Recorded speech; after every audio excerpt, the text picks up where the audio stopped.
విలువలు తెలిసిన కుటుంబం.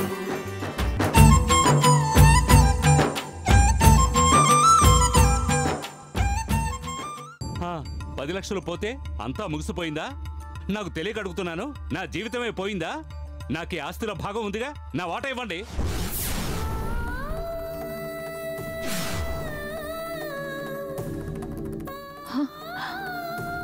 వాటానా?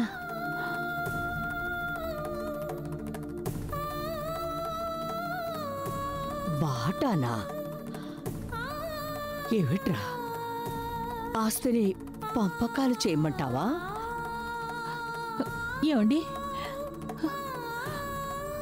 అవును, ఆస్తి పంపకాలు చేయమంటున్నాను. అయ్యో, ఏమిటండి, మీకేమైనా పిచ్చి పట్టిందా? అదంతా ఏమొద్దు మావయ్య, వద్దు. ఆయన ఏదో మతిపోయి ఏదేదో మాట్లాడుతున్నారు. మీరేదో నాకు మతిపోయిందా? రావే, నేను కరెక్ట్ గానే మాట్లాడుతున్నాను. ఏరా, ఆస్తిని పంచమని అంటున్నావే, ఎన్ని వాటాలుగా పంచమంటావరా? ఏంటి నాన్న ఎన్ని వాటాలు అంటారు? ఉన్నది మేమిద్దరమే కదా, 2 వాటాలుగానే పంచాలి. ఏంటన్నా అలా మాట్లాడతావు? రంగారావు ఉన్నాడు కదా. ఏయ్, వాడు ఇల్లు వదిలి వెళ్ళిపోయాడుగా. ఒకవేళ తిరిగి వస్తే వాడు వాటా ఎంతో అప్పుడిద్దాం. ఆస్తి 2 వాటాలుగా పంచితే తర్వాత మేమెక్కడికి పోవాలరా? మీకెందుకు మా ఇల్లు ఆస్తులు? మేమిద్దరం ఉన్నాం కదా. వాడి ఇంట్లో కొద్ది రోజులు ఉండండి, నా ఇంట్లో కొద్ది రోజులు ఉండండి. నువ్వు చెప్పేదంతా సరేరా, మీరిద్దరూ అన్నదమ్ములు ముగ్గురు గురించే మాట్లాడుతున్నారు తప్ప ఎన్నో ఏళ్లుగా మనల్ని నమ్ముకుని ఉన్న రంగస్వామి, పెరుమాళ్ళు, సూర్యకాంతం, తన కూతురు రంగనాయకి, వాళ్ళ సంగతి ఏంట్రా? ఏమిటన్నా మీరు మాట్లాడేది? వాళ్ళకి నెల నెలా మీరు డబ్బు ఇస్తూనే ఉన్నారుగా.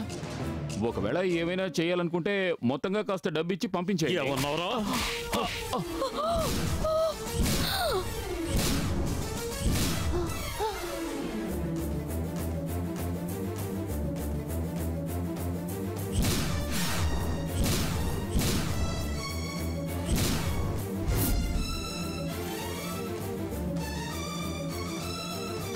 ఎవరెవరికి ఏమి ఇవ్వాలో నాకు తెలుసురా. ఎవరికి రా జీతం లెక్కాడుతున్నారు? ఏదో రోజు ఇంట్లోంచి పొమ్మంటారు, అలా వెళ్ళేటప్పుడు చేతి నిండా డబ్బిచ్చి పంపిస్తారని ఎదురు చూస్తూ ఇక్కడ ఉన్నారనుకున్నావా?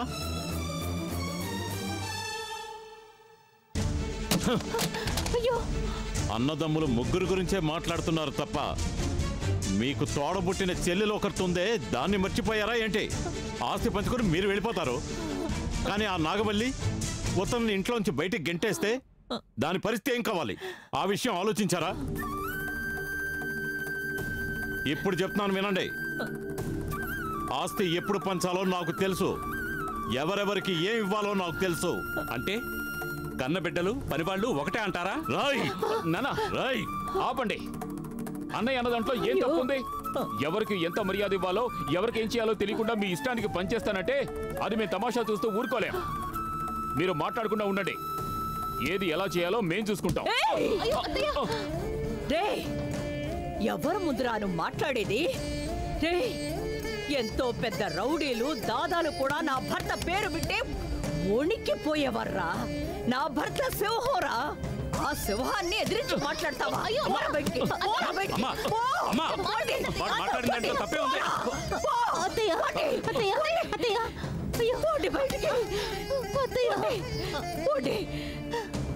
అది పారిపోయింది. వాడి ఇల్లు వదిలి వెళ్ళాడు. వీళ్ళు కూడా ఇంట్లోంచి వెళ్ళిపోతే నాకు పుట్టిన 4 పిల్లలు చచ్చిపోయారనుకుంటానండి. వద్దు, నాకు మీరుంటే చాలండి. వీళ్ళెవ్వరూ నాకొద్దు, నాకు మీరు మాత్రమే చాలండి. మీ కాళ్ళ దగ్గర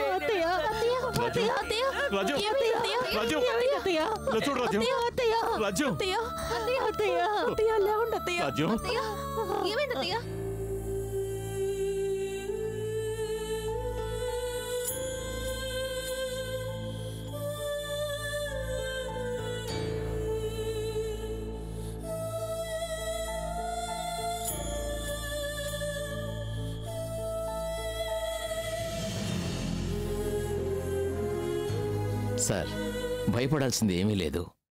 ఇదివరకు జరిగినట్టుగానే ఇప్పుడు ప్రెషర్ ఎక్కువై స్పృహ కోల్పోయారు. ఇటువంటి సిచ్యువేషన్ మళ్ళీ రాకుండా చూసుకోమని నేను ఆల్రెడీ మీకు చెప్పాను కదా. తరచూ ఈ విధంగా అది ఈ వయసులో ప్రెషర్ ఎక్కువై మైకం రావడం ఈవిడికంత మంచిది కాదు. ఇక్కడుంటే ఇదే తలుచుకుని మనసులో ఫీల్ అవుతూనే ఉంటారు. ఎక్కడైనా ప్రశాంతమైన వాతావరణంలో కొద్ది రోజులు ఉండొస్తే ఈవిడ హెల్త్ బాగుంటుంది.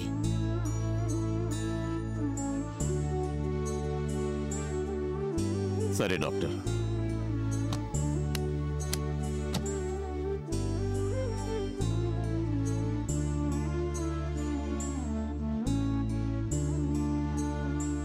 సరే సార్, వెళ్ళొస్తాను. థ్యాంక్స్ అండి. అయ్యగారు, ఆ, డాక్టర్ ఏం చెప్పారు? రాజ్యం ఈ ఇంట్లో ఉన్నంత వరకు తనకు మనశ్శాంతి ఉండదట. ఏదైనా పొరుగురికి వెళ్తే మంచిదని చెప్పారు. ఏ ఊరికి పంపిస్తాం? అదే రాజ్యం వాళ్ళ పిన్ని కొడుకు బాలయ్య ఊటీలో ఉన్నాడు కదా, ఆ, అక్కడ కొద్ది రోజులు ఉండొస్తే దాని ఆరోగ్యం బాగుంటుంది. అయ్యా, మీరు కూడా తోడుగా ఉంటే ఆవిడికి సంతోషంగా ఉంటుంది కదా. నిజమే రంగస్వామి, ఇక్కడ కేసు వాయిదాలంటూ ఎన్నో చిక్కులున్నాయి కదా, అందుకని తీసుకెళ్లి వదిలేసి వస్తాను. మావయ్య, నేను వెళ్ళి అత్తయ్యకి తోడుగా ఉండి చూసుకుంటాను. అయ్యో అక్క, నువ్వు వెళ్ళొద్దక్క. నువ్వు గర్భవతిగా ఉన్నావు. అటు ఇటు తిరిగితే ఆరోగ్యం పాడవుతుంది. ఇక్కడ నా పిల్లల్ని నువ్వేగా చూసుకుంటున్నావు. వాళ్ళు నువ్వు లేకుంటే ఏడుస్తారక్క. నేను అత్తయ్యతో వెళ్తాను. ఆ,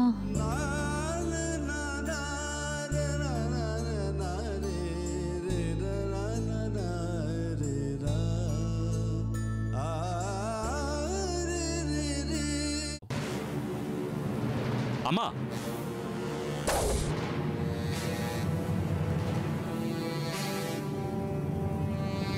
ఏమనుకుంటున్నావు నీ మనసులో? ఏంటి రఘురామ్, వచ్చి రావడంతోనే ఎగిరి పడుతున్నావు? మరి ఇంట్లో పెద్ద కొడుకు లేడు, తన గురించి అసలు దిగులు పడుతున్నావా? వాడెక్కడో చాటుగా తిరుగుతున్నాడు. నీకేమో వాడి ఆలోచన లేదు. వాడికి 3 కోట్ల రూపాయలు కావాలట. ఉంటే వాడి సమస్య తీరుతుందట. నీ దగ్గరుంటే ఇవ్వు. అమ్మా, కన్న తల్లిలాగా మాట్లాడమ్మా. ఓ, కన్న తల్లి ఎలా మాట్లాడాలో నడుచుకోవాలో నువ్వు ట్యూషన్ చెప్పు. అలాగే నడుచుకుంటాను. ఎరా, మీ అన్నయ్య ప్రాబ్లం ఏంటో తెలిసి కూడా అలా మాట్లాడతావేంట్రా? తెలుసు నాన్న, అందుకని అలాగే వదిలేస్తామా? ఇప్పుడేం చేయాలంటావు? వాడిని పిలిచి మాట్లాడదామమ్మా.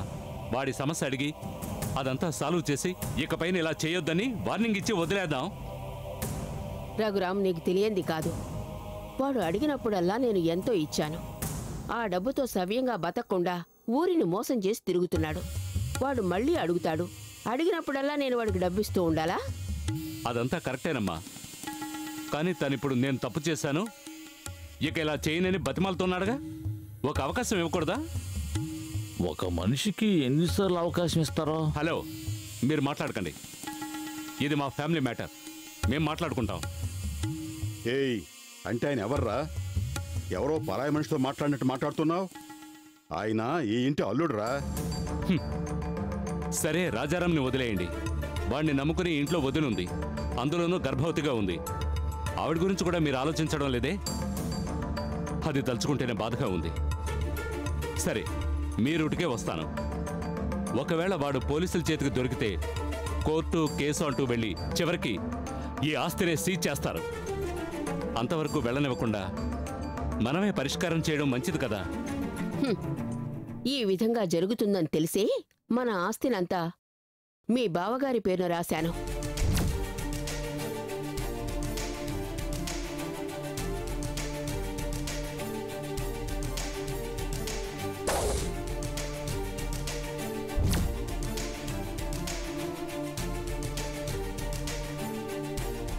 అమ్మా, ఏమంటున్నావు? అవునరా, నేనెంతో చెప్పాను, వినకుండా ఆస్తి మొత్తం అల్లుడి పేరని రాసేసింది. ఏయ్, ఇదంతా నీ ప్లానేనా? ఏయ్, రఘురామ్, చూడరా ఇది? ఆయన వదులు. ఏంటిది మర్యాద లేకుండా? అమ్మా, ఇంకొక మాట మాట్లాడేవో? ఏయ్ పైడిమూర్తి, నీకు 2 రోజులు టైం ఇస్తున్నాను. ఆలోగా డాక్యుమెంట్స్ అన్ని నా చేతికి రావాలి. మా అన్నదమ్ములు సంతకం పెట్టకుండా వాటితో నువ్వు ఏవీ చేయలేవు. అలా డాక్యుమెంట్స్ నా చేతికి రాలేదో ఈ ఇంట్లో మాత్రమే కాదు, ఈ ఊళ్ళోనే నువ్వు లేకుండా చేస్తాను. బావో, ఎందుకైనా బహుని వేషం వేసి మోసం చేస్తున్నది? బావా, నిజంగా దీని గురించి నాకేం తెలీదు. అత్తయ్య అడగటం వల్లే నేను దీనికి ఒప్పుకున్నాను. ఎవరు అడిగితే ఒప్పుకున్నావో నాకు అనవసరం. నువ్వు మర్యాదగా ఆ డాక్యుమెంట్స్ నా దగ్గరకు తీసుకొచ్చివ్వాలి.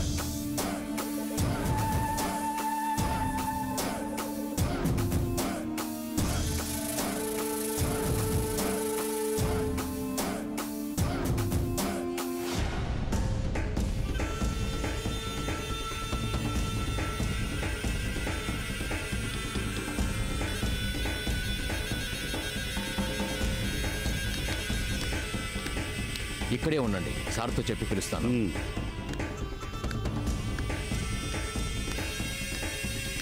సార్, నేను చెప్పిన అతను వచ్చారు సార్. రమ్మని చెప్పు. రండి.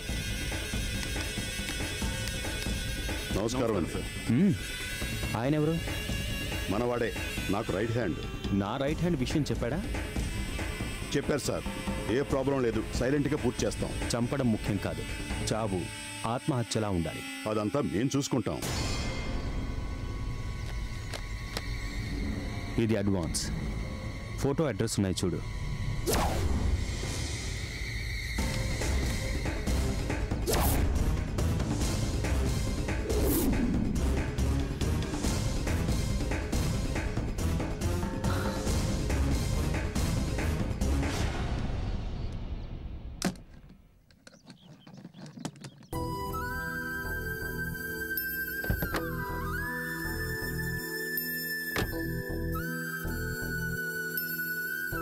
కృష్ణ, అత్తయ్య, పిల్లల్ని జాగ్రత్తగా చూసుకోమా. సరే అత్తయ్య, మీరు ఆరోగ్యం జాగ్రత్తగా చూసుకోండి. రోజు ఫోన్ చేయండి. సరే కృష్ణ. అమ్మా. మోహన్. అమ్మా. నేను వచ్చేలోగా పంపకాలు చేసేయకండ్రా. నువ్వు వచ్చేలోగా కాదు, నేను వచ్చేలోగా పంచుకోకుండా ఉంటే చాలు. రా వెళ్దాం.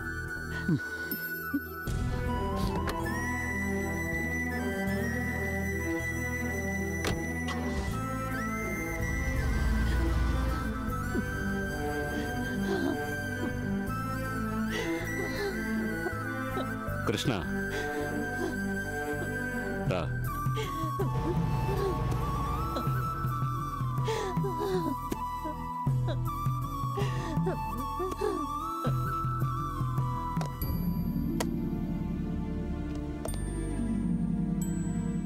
నేను వడ్డిస్తాను అత్తయ్య.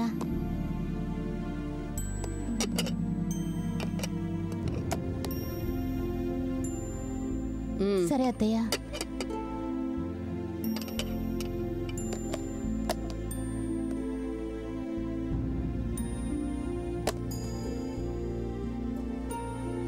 అత్తయ్య, అత్తయ్య. చెప్పు. అత్తయ్య, ఆయన వెళ్ళి ఇన్ని రోజులైంది. ఆయన ఎక్కడున్నారో ఎలా ఉన్నారో ఇంతవరకు ఏమీ తెలియలేదు. అదే. నన్నేం చేయమంటావు? ఒక్కో వీధి తిరిగి వాడెక్కడున్నాడో వెతకమంటావా? అయ్యో లేదత్తయ్య. ఎంత కాదనుకున్నా ఆయన మీ బిడ్డే అత్తయ్య. ఇన్ని ఆస్తిపాస్తులతో మనం ఇక్కడున్నప్పుడు ఆయనలా పారిపోయి దాక్కునుంటే అది మీకు అవమానమే కదా. అవమానమే, అసహ్యంగా ఉంది. కానీ ఏం చేయమంటావు? నేను చెప్తే వాడు వింటాడా? ఈ ఊళ్ళో వాళ్ళందరూ నా ముందు చేతులు కట్టుకొని నా దగ్గర అప్పు తీసుకుని వెళ్తున్నారు. కానీ వీడు ఊరు మొత్తం డబ్బు వసూలు చేసి ఎక్కడికో పారిపోయాడు. ఒట్టి బుద్ధి తక్కువ వెధవా. బుద్ధుంటే ఇటువంటి పని చేస్తాడా వాడు? అదే రఘురాముని చూడు. వాడు చేసే బిజినెస్ పెద్ద లెవెల్లో ఉందో చిన్న లెవెల్లో ఉందో, కానీ ఏ సమస్య లేకుండా ఉన్నాడే. నీ భర్త అలా ఉన్నాడా? అదంతా కరెక్టే అత్తయ్య. కానీ ఈ వంశం వారసుడు నా కడుపులో ఉండగా ఆయనకి ఏదైనా జరిగితే రేపు ఈ బిడ్డ జాతకం వల్ల ఈ విధంగా అయిందని ఊళ్ళో అందరూ మాట్లాడుకోరా? ఈ బిడ్డ ఈ వంశాంకురం కదా. దానికో చెడ్డ పేరు వస్తే మీకు మాత్రం బాధగా ఉండదా? ఈ బిడ్డ కోసమైనా మీరు కొంచెం సహాయం చేయకూడదా? నేనేం చెయ్యాలంటావు? అదే, ఆ డబ్బిచ్చిన వాళ్ళని పిలిచి మీరు మాట్లాడితే సరే అంటారత్తయ్య. వడ్డీ ఇవ్వడం కుదరదు, అసలు మాత్రం ఇస్తానని చెప్పి అందరికీ కాకుండా కంప్లైంట్ ఇచ్చిన వాళ్ళ వరకైనా ఇచ్చి సెటిల్మెంట్ చేస్తే ఆయన భయపడకుండా ఇంటికి వస్తారు అత్తయ్య. ఆ తర్వాత ఆయనకి బుద్ధి చెప్పి ఇక మీదట సవ్యంగా నడుచుకో అన్నారంటే తెలుసుకుంటారు కదా. నేను చెప్తే వాడు తెలుసుకుంటాడా? అది జన్మలో జరగదు. ఏమిటన్నయ్య అలా అంటారు? అవునమ్మా, అతను చేయని బిజినెస్ లేదు, తీసుకురాని నష్టమూ లేదు. అత్తయ్య అయినా తనకి ఎంత డబ్బుని ఇస్తూ ఉంటారో. లేదల్లుడు, తను చెప్పిన దాంట్లోనూ ఒక న్యాయం ఉంది. ఏం న్యాయం ఉంది? ఏది ఎలా ఉన్నా రాజారాం నా కన్న కొడుకు. వాడి విధంగా దిక్కులేని వాడిలా ఎక్కడో తిరుగుతూ ఉంటే ఏం బాగుంటుంది? నిజమే అత్తయ్య. అందుకోసం ఎంత ఇస్తే ఈ సమస్య తీరుద్దో మీరే చెప్పండి. ఎంతైతే మాత్రం ఏమిటన్నయ్యా, అత్తయ్య మనసు పెడితే ఇవ్వగలరు కదా. ఇలా చూడు చిన్నమ్మాయి, అత్తయ్య మనసు పెట్టడం మాత్రమే కాదు, అత్తయ్య దగ్గర ఉన్న పూర్వీకుల ఆస్తి అంతా అమ్మేసి నీ భర్త ఊళ్ళో తీసుకున్న వాళ్ళకే తిరిగి ఇవ్వమంటావా? ఆడొక్కడి కోసం ఈ ఆస్తి అంతా అమ్మేసి మనందరం వెళ్ళి నదీదిలో నుంచుతావా? అత్తయ్య ఎవరో తెలుసా? అత్తయ్యకి ఈ ఊళ్ళో ఎంతో గౌరవం ఉంది, మర్యాద ఉంది. అత్తయ్య వంశపారంపర్యంగా కోటీశ్వరరాలు. అటువంటి ఆవిడ నీ భర్త కోసం ఆస్తులన్నీ అమ్ముకుని ఊరోళ్ళ ముందు చేతులు కట్టుకుని ఉంచవాలా? చూడు, ఇది అత్తయ్య పూర్వీకుల ఆస్తి. ఈ ఇల్లు మన వారసులందరూ తరతరాలు జీవించి తలెత్తుకుని ఉండాల్సిన చోటని తెలుసుకో. అటువంటి ఇంటిని అమ్మటం కుదరదు. నేను చెప్పింది కరెక్టే కదా అత్తయ్య? లేదన్నయ్యా, నా భర్తకేమైనా అవుతుందేమోననే భయంతోనే. అయ్యయ్యో, ఆడి వల్ల మిగతా వాళ్ళకేమైనా అవుద్ది. చూడమ్మా, నీ కష్టము నీ పరిస్థితి నాకు అర్థమైంది. ఆడొక్కడి కోసం మన ఆస్తులన్నీ తగలేసి మనందరం కష్టపడటం కన్నా మనందరి కోసం వాడొక్కడు కష్టపడటంలో తప్పేం లేదు అంటున్నాను.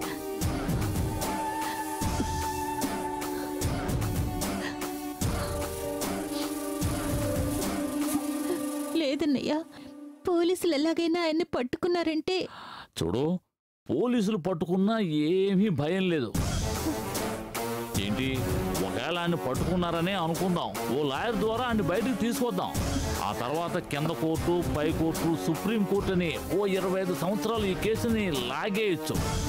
ఆలోగా డబ్బు ఇచ్చిన వాళ్ళలో సగం మంది చచ్చిపోతారు, మిగిలిన వాళ్ళు ఏదో వచ్చిందే చాలు అని కేసు వెనక్కి తీసుకుంటారు. అప్పుడు ఎంతో కొంత డబ్బు ఇచ్చామంటే ఏమంత పెద్ద లాస్ ఉండదు. ప్రస్తుతం ఈ ఆస్తులేం అమ్మటం కుదరదు. అత్తయ్య, నేను చెప్పింది కరెక్టే కదా?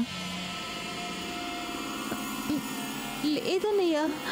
చిన్నమ్మాయి, చెలక్కి చెప్పినట్టు వివరంగా అల్లుడు చెప్తున్నారు కదా. మళ్ళీ ఏంటి లేదన్నయ్యా అది ఇదని వెళ్ళి పంచుడు.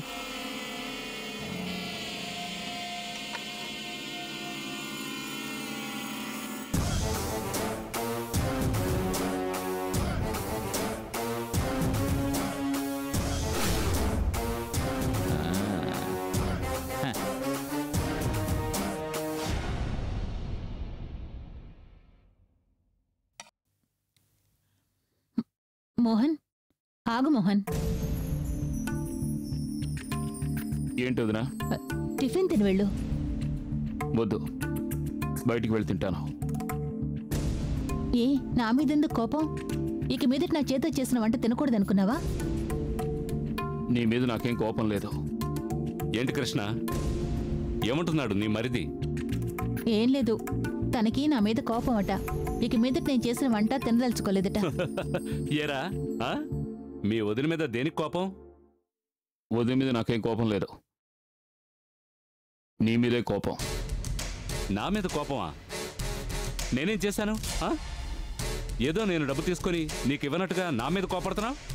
నువ్వు ఇవ్వనందుకు కూడా కోపం లేదు, కానీ ఆ రోజు గొడవైనప్పుడు నువ్వు ఎలా మాట్లాడావు? దానంతటికీ మూల కారణం నీ భార్య మాట్లాడమే. తను ఊరికే తమాషాగా అడిగింది, కానీ వదినే అర్థం చేసుకోకుండా తొందరపడి.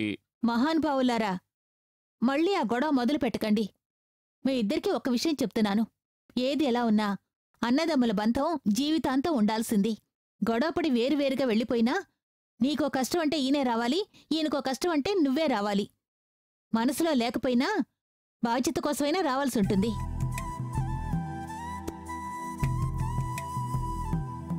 అటువంటి బంధం ఇది. గొడవ పడకుండా ఒకరితో ఒకరు కలిసిమెలిసి ఉండండి. అప్పుడే సంతోషంగా ఉంటారు. ఇందులో విచిత్రం ఏమిటంటే వేరువేరు కుటుంబాల నుంచి వచ్చిన కోడళ్ళం మేమిద్దరం ఎంతో ఒద్దికగా ఉంటున్నాం. ఈరోజు మీ పిల్లలిద్దరినీ తను నన్ను నమ్మి వదిలేసి వెళ్ళింది. కాని తోడబుట్టిన అన్నదమ్ములకి అన్నిట్లోనూ తగాదాలే. తలుచుకుంటే నాకే నవ్వొస్తోంది. ఇక మీదటైనా ఈ విధంగా పోట్లాడుకోకుండా ఒకరితో ఒకరు సర్దుకుపోండి. రండి, టిఫిన్ చేయండి. రామ్మోహన్, మీరు రండి, టిఫిన్ తిని వెళ్ళండి. రండి. రారా. ఏయ్, చెత్తోంది కదా, రారా. ఏయ్, ఇంకా మూతి బిగించుకుని కూర్చుంటే ఏంటి అర్థం? నవ్వు నవ్వు, నవ్వరా. హే, నా భార్య పెద్దగా చదువుకోకపోయినా దాని మాటల్లో ఒక విషయం క్లియర్గా అర్థమైందిరా. మనిద్దరం ఈ విధంగా గొడవలు పడుతూ ఉన్నామనుకో, మన నాన్నకి కోపం వచ్చి ఆయన ఉన్నప్పుడే ఆస్తి అంతా పంచేస్తారు. అది కూడా ఎన్ని వాటాలో తెలుసా?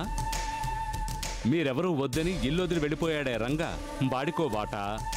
మన నాన్న మీద నింద వేసి మొండిగా ఆ నాగవల్లి ఇంట్లో ఉందే ఉత్తర, దానికో వాటా.